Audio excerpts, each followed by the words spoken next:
Tercium prediksi jahat perpanjangan masa jabatan Presiden. Sutoyo Abadi.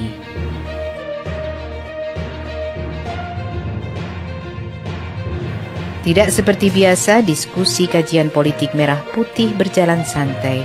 Kali ini sedikit tegang dan anehnya, kebanyakan para mahasiswa hampir semua memiliki data yang sama, sekalipun mereka mendapatkannya dengan cara dari sumber yang berbeda. Konon negara akan mengeluarkan pernyataan bahwa negara dalam kondisi krisis. Atas dasar itu, Istana mengajukan Perpu tunda pemilu ke DPR RI. Isi Perpu yang akan direspon DPR adalah meminta Presiden mengeluarkan dekret terkoordinasi kembali ke Undang-Undang Dasar 1945 melalui mekanisme DPR-MPR. Setelah itu keluarlah Perpu yang isinya perpanjangan masa jabatan Presiden dan lembaga tinggi negara, DPR, MA, MK, DPD, Kejagung, Kapolri, Panglima TNI dan seterusnya, selama 2 atau 3 tahun hingga Undang-Undang Dasar 1945 asli diberlakukan. Maka pemilu digelar pada 2027.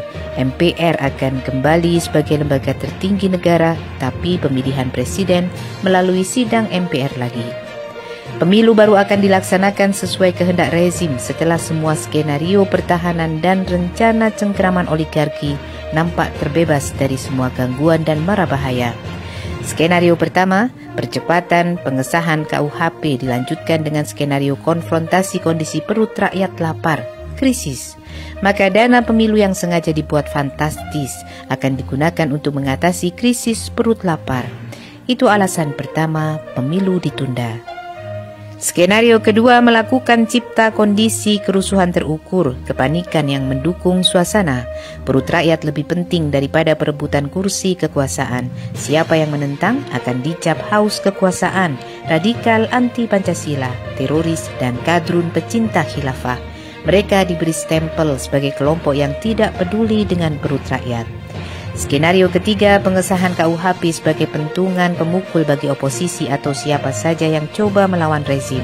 Dalam KUHP, negara punya hak menahan seseorang atau penghinaan kepada negara selama 6 bulan tanpa proses peradilan dan diisolasi di suatu tempat terpencil tak bisa dihubungi.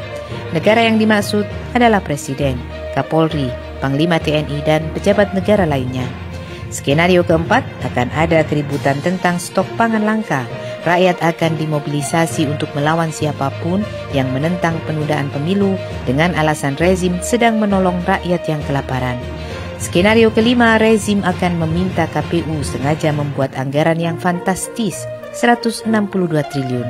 Itu sebagai bukti alasan negara tidak sanggup mengadakan pemilu. Dan dana ini yang akan dikonversi menjadi biaya stok bantuan atau BLT serta biaya sosial lainnya. Skenario keenam, 275 kepala daerah yang ditunjuk langsung pada tahun 2022 dan 2023 sudah dibaiat tunduk, loyal, total, bertanggung jawab mengamankan semua skenario pemerintah. Skenario ketujuh, untuk menjaga keamanan dan stabilitas daerah, TNI, Polri, BIN mutlak harus membackup kebijakan pemerintah. Skenario ke-8, KPU, Bawaslu, dan MK atas dukungan media akan mengeluarkan statement bersama bahwa tidak sanggup melaksanakan pemilu dalam waktu dekat dan setuju pemilu ditunda. Skenario ke-9, kondisi keamanan dan potensi lahirnya protes rakyat melalui demo-demo, maka program PPKM dihidupkan kembali di Indonesia. Skenario ke-10, semua pejabat negara dari pusat sampai daerah akan dijaga dengan imbalan insentif, termasuk tokoh oposisi dipenetrasi dengan transaksi politik uang, jabatan, sekaligus dengan ancaman. Tujuan akhir dari semua skenario tersebut adalah Presiden boneka tetap aman di singgasana dengan pengawalan ketat oligarki dan jaminan keamanan dari negara Cina dengan segala tanggung jawab dan resikonya. Kendali negara persis seperti Politbiro model Cina dengan kendali sistematis dan hukum besi. Full power, memiliki kekuasaan dan fasilitas, serta kendali tanpa batas menaklukkan lawan politik. Skenario di atas sudah ada, Tapi apakah akan berjalan mulus atau berantakan di jalan, tergantung kesadaran seluruh rakyat Indonesia sebagai bangsa pejuang, diam tertindas atau bangkit melawan. Apabila rakyat akhirnya melawan, maka pada saat itulah terjadi ludiro, pasti akan terjadi pertumpahan darah antar bangsa sendiri. Selebihnya, hanya Allah yang Maha Tahu dan menentukan takdir bagi bangsa Indonesia ke depan.